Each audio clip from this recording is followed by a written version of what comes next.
सुप्रभात बच्चों।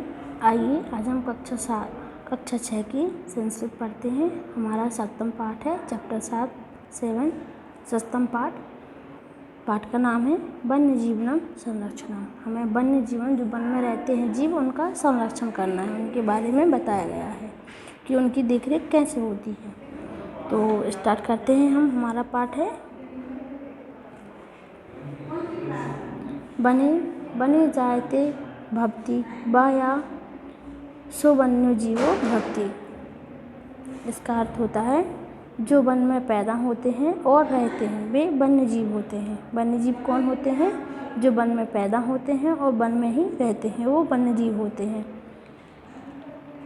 जीव विभिन्नमापि तत्र यद वस्तु वने जातं भवति तदापि वन्यनं भवति। इसका अर्थ होता है जीव जंतु अलग अलग होने पर भी जो वन में पैदा होते हैं वह वन्य जीव ही होते हैं। जीव जंतु अलग अलग पैदा होने पर भी जो वन में पैदा होते हैं और वह वन्य जीव ही होते हैं। यस्मिन् भूभागो गिरयो नघा प्रनाला सघन वृक्षालता गुल्मादयो भवन्ति सो भूमिभागो वनम इति नाम्ना व्यवह्रियते। इसका अर्थ होता है जिस पृथ्वी पर पहाड़, नदी, नाले, घने पेड़, बैल, झाड़ियाँ आदि होती हैं, उन भूमि के टुकड़ों को वन के नाम से जाना जाता है। ठीक है, उनको क्या जाना जाता है? वन के नाम से जाना जाता है। वन प्रदेशस्य यस्य वस्तुना द्रव्यस्य व संबंधो अस्ति तद्वनम् इति कथ्यते। इसका अर्थ होता है वन प्रदेश के साथ जिस वस्तु या धन का संबंध होता है उनको वन कहते हैं। आगे है आपका प्राचीन काले पूर्वजा स्वास्थ्यसु चतुर्थे भागे गृहं गत्वता त्यागोता वने सन्ति स्म। इसका अर्थ होता है प्राचीन काल में हमारे पूर्वज अपनी आयु या जीवन के चौथे भाग में घर छोड़कर वन में रहते थे। क्या करते थे वो? हमारे जो पूर्वज थे प्राचीन काल में वो अधिक ही वन में रहते थे, अधिक जनसंख्या में वन में रहते थे। अब इसके आगे पढ़ते हैं। वने निवासन्ते स्वमाने सन्ति अनुभवे स्म। वन में रहते हुए वे शांति का अनुभव करते थे। वन में रहते हुए वो क्या करते थे? एक शांत माहौल का अनुभव करते थे। प्रत्यक्ष रूपेण परोक्ष रूपेण वनम अस्माकं हितसाधकमस्ति। इसका अर्थ होता है प्रत्यक्ष या परोक्ष रूप से वन उनके हित को पूरा करने वाले थे। वनमिति नाम ग्रहेण सह वनस्पतीनां तत्र यानां पशूनां पक्षिणां च ग्रहणं ज्ञानं भवति।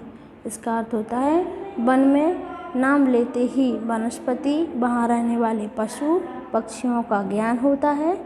भूमि की रचना के समय भारत में ही वन थे। जब हमारी जो घर बने हैं, मकान बने हुए हैं, उससे पहले भारत में भी क्या था? वन ही था। जो भारत की भूमि है वो वन ही थी। भूमि संरचना काले वनानि आसन् वनानां सम्बन्धो अपि मानवेन सह विद्यते। मानव जीवनस्य भौतिक विकासे आध्यात्मिक विकासे संस्कृति विकासे च वनानां महत्वपूर्णां भूमिका अस्ति। इसका अर्थ होता है वनों का संबंध मनुष्य के साथ शुरू से ही है, मतलब कि पहले से ही है। मनुष्य के जीवन के भौतिक विकास, आध्यात्मिक विकास में तथा सांस्कृतिक विकास में वनों की क्या है? महत्वपूर्ण भूमिका है। इन सब का विकास होने में वनों की एक महत्वपूर्ण भूमिका है। अब है आपका आगे वने विवेश पराविद्या चेति या सत्य अहिंसा अपरिग्रहित 10 लक्षण मातको अस्मिन् सनातन मानव धर्मो अपि वने निवासति महर्षि भी साक्षात्कृता। इसका अर्थ होता है वनों में पराविद्या, सत्य, अहिंसा, परिग्रह आदि 10 लक्षणों से युक्त हमारे सनातन मानव धर्म का भी वन में रहने वाले मानव ऋषियों से दर्शन किया है। मानव ऋषियों के क्या किए हैं, दर्शन किए हैं। अब आगे पढ़ते हैं। अस्माकं भारतीयानां तु बना नामभय जीवनस्य परिकल्पना यावश्च संभावा वर्तते। इसका अर्थ क्या होता है, हम भारतीयों के लिए वनों से रहित जीवन की कल्पना करना असंभव है। वनेषु यो जीवा प्राणिना सन्ति ते सर्वेभमपि महता प्रत्ययेन रक्षेण। इसका अर्थ होता है वन में रहने वाले जीवों की भी हमारे द्वारा रक्षा की जाती है। वन के जीव चाहे वे जड़ हैं और रक्षणीय हैं। वो कैसे हैं, जड़ हैं और रक्षणीय हैं। वन जीवनेषु स्थावरा जंगमा सर्वे प्रकारेण संरक्षणीय। इसका अर्थ होता है जड़ प्राणियों में हरी घास, बेलें, वृक्ष और झाड़ियाँ आदियों को गिनती में लिया जाता है। अब है आगे आपका स्थावर प्राणेषु हरितलता वृक्षा गुल्मादीनां परिग्रहणं भवति। इसका अर्थ होता है हमारे वृक्षों में, पेड़ पौधों में सबसे मुख्य क्या है, हरित मतलब कि हरी घास, बेल, वृक्ष सभी जानते हैं, पेड़, और गुल्मादीना मतलब होता है बेलें जानते हैं, जो चढ़ी होती है पेड़ों पर, बौलों में होती हैं इनकी, और झाड़ियाँ, ठीक है, परिग्रहणम झाड़ियों में गिनती की जाती है। अब आगे जन्म में यूसु च सर्वे पशु पक्षिणां गणयन्ते अश्वत्थेरोमुद्वरा बट शालिनी पलाश देवदारू कथित जम्बू जम्मावीर नालिकेल खजूरा अखरोट आम्रम दांडिम सिप्पिमा वारणा कदली बर्दी निम्र प्रभात्यो बाहवो वृक्षा वनेषु भवन्ति। इसका अर्थ होता है जंगल में सब पशु पक्षियों की गिनती की जाती है, उनको गिने जाते हैं। पीपल, बट, साल, साल्यमली, पलाश, देवदार, कैथ, जामुन, नारियल, खजूर, अखरोट, आम, अनार, अमरूद, केला, बेर और नींबू आदि बहुत से वृक्ष वन में रहते हैं। ये सब वृक्ष कहाँ रहते हैं, वन में रहते हैं। अब है आपका आगे केचन वृक्षा फलादयन केचन स्वशरीरादयन शीतल छायायां प्रदान चोप कुर्वन्ति मानवान्। इसका अर्थ है उनमें से कुछ वृक्ष मनुष्यों को फल देते हैं तो कुछ अपने शरीर दान से ठंडी छाया प्रदान करते हैं। कुछ वृक्ष क्या देते हैं, फल देते हैं, और कुछ ठंडी छाया देते हैं। सब वृक्षों का महान उपकार है। सभी वृक्षों का क्या है, हमारे ऊपर महान उपकार है। अब आगे पढ़ते हैं हम।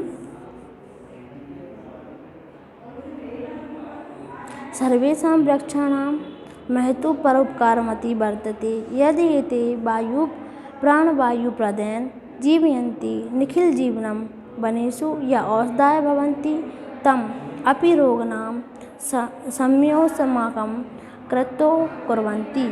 इसका अर्थ क्या है कि ये सब जीवों को प्राणवायु देते हैं। सभी जीव जंतुओं को क्या देते हैं, प्राणवायु देते हैं। वनों में जो औषधियाँ होती हैं वे भी रोगों का नाश करती हैं, करके उपकार करती हैं। हमारे अंदर जो रोग हो जाते हैं तो कुछ रोग ऐसे हैं, सभी रोग या कुछ रोग जो औषधियाँ से जल्दी ही ख़त्म हो जाते हैं, तो हमें क्या करते हैं, वो परोपकार, ये सब करके हमारे ऊपर क्या करते हैं, परोपकार करते हैं। अब है आगे